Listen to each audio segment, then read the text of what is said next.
उत्तर प्रदेश में कांग्रेस अब चुनाव आने का इंतजार नहीं कर रही है। इस बार चुनाव से पहले पार्टी खुद को बदल रही है।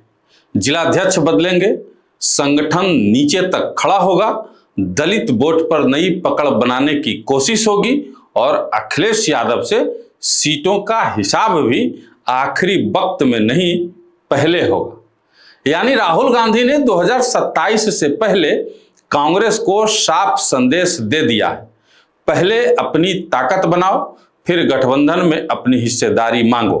नमस्कार, आप देख रहे हैं पॉलिटिकल थर्मामीटर और हमने अपने थर्मामीटर को परमानेंट यूपी में सेट कर दिया है। अब सीधे मुद्दे पर आइए। उत्तर प्रदेश कांग्रेस का संगठन सृजन अभियान 25 अगस्त तक पूरा होना है और उसके बाद सितंबर के पहले सप्ताह में बड़ी संख्या में नए जिलाध्यक्ष की घोषणा हो सकती है। मतलब अधिकांश जिलों में नेतृत्व बदल सकता है। अब सवाल है कि जिलाध्यक्ष बदलने से क्या होगा, और जवाब है बहुत कुछ, क्योंकि कांग्रेस की सबसे बड़ी बीमारी ही यही है।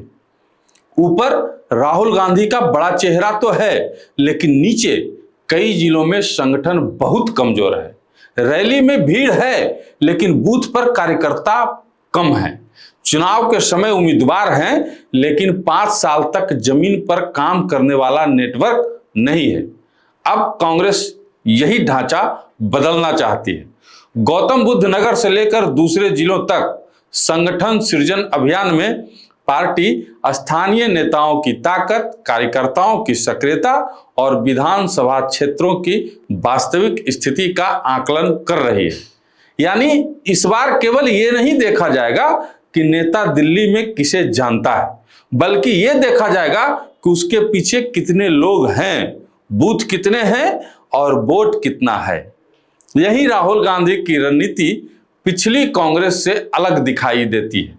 पहले टिकट बांटने के बाद संगठन दौड़ता था, अब कोशिश है कि पहले संगठन दौड़े फिर टिकट मिले। लेकिन राहुल की मुश्किल भी छोटी नहीं है।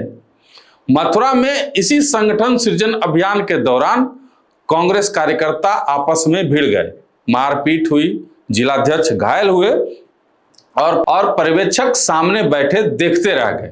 यानी राहुल गांधी नया घर बनाना चाहते हैं, लेकिन पुराने कमरे की दीवारों में दरार अभी भी बाकी है। और शायद इसीलिए संगठन की सर्जरी जरूरी भी है, क्योंकि 2027 में कांग्रेस बीजेपी से तभी लड़ेगी जब पहले अपने अंदर की गुटबाजी से जीत जाएगी। अब गठबंधन की बात कर लेते हैं। यूपी में राहुल गांधी किसी भी सूरत में अखिलेश यादव से गठबंधन तोड़ना नहीं चाहते हैं, लेकिन इस बार सीटों का समझौता आखिरी दिनों में नहीं होगा। यूपी कांग्रेस के नेताओं ने भी राहुल गांधी और प्रियंका गांधी के सामने मांग रखी है कि समाजवादी पार्टी से सीट शेयरिंग जल्दी तय की जाए, क्योंकि कांग्रेस बिहार वाली गलती यूपी में दोहराना नहीं चाहती। मतलब सीट आखिरी वक्त में मिले, उम्मीदवार 15 दिन पहले उतरे और फिर कहा जाए जाइए चुनाव जीतिए। ये मॉडल अब नहीं चलेगा। अगर सीट 1 साल पहले तय हो गई तो उम्मीदवार गांव जाएगा, कार्यकर्ताओं को जोड़ेगा, बूथ बनाएगा, जातीय समीकरण को समझेगा और चुनाव आने तक अपनी जमीन भी तैयार कर लेगा। लेकिन असली राजनीति इससे भी आगे है। मान लीजिए कांग्रेस अखिलेश से 80 या 100 सीट मांगती है और अखिलेश पूछते हैं कि किस आधार पर दिया जाए।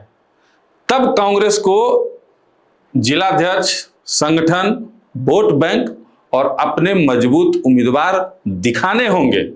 इसीलिए संगठन सृजन अभियान का संबंध केवल कांग्रेस को मजबूत करने से नहीं है, इसका संबंध सीट शेयरिंग की मेज पर कांग्रेस की कीमत बढ़ाने से भी है। सीधी भाषा में कहें तो जितनी ताकत जमीन पर होगी उतना ही सीट गठबंधन में मिलेगा, और राहुल गांधी शायद यही गणित तैयार कर रहे हैं। 2027 तक राहुल गांधी के सामने काम बहुत है। इस बार सिर्फ भाषण देकर मुद्दा गिनाने से काम नहीं चलेगा। जनता के बीच जाकर उन्हें विश्वास भी दिलाना होगा। सरकार से नाराज मतदाताओं को अपने पक्ष में करना होगा। युवाओं को विश्वास में लेना होगा कि हम आपके साथ हैं। दलितों को भी साधना होगा और शायद इसीलिए कांग्रेस में यह बदलाव दिखाई दे रहा है। कांग्रेस अब चुनाव से 6 महीने पहले जागने वाली पार्टी नहीं बनना चाहती। वह 1.5 साल पहले मैदान तैयार कर रही है और यही बदलाव अखिलेश यादव भी देख रहे होंगे, क्योंकि 2024 में कांग्रेस सहयोगी थी और 2027 में वह कोशिश कर रही है कि सहयोगी रहे लेकिन कमजोर नहीं। और राजनीति में आखिरकार यही फर्क सबसे बड़ा होता है। हाथ मिलाना आसान है, लेकिन हाथ बराबरी से मिलाने के लिए अपनी ताकत भी चाहिए और राहुल गांधी फिलहाल वही ताकत बनाने निकले हैं। अब देखना है सितंबर में नए जिलाध्यक्षों के साथ कांग्रेस का नया संगठन वास्तव में जमीन पर दौड़ता है या फिर सिर्फ तस्वीर बदलती है और कहानी वही पुरानी रह जाती है। ऐसे आप इस बारे में क्या सोचते हैं, कमेंट में जरूर बताइए, क्योंकि आपकी राय बहुत मायने रखती है।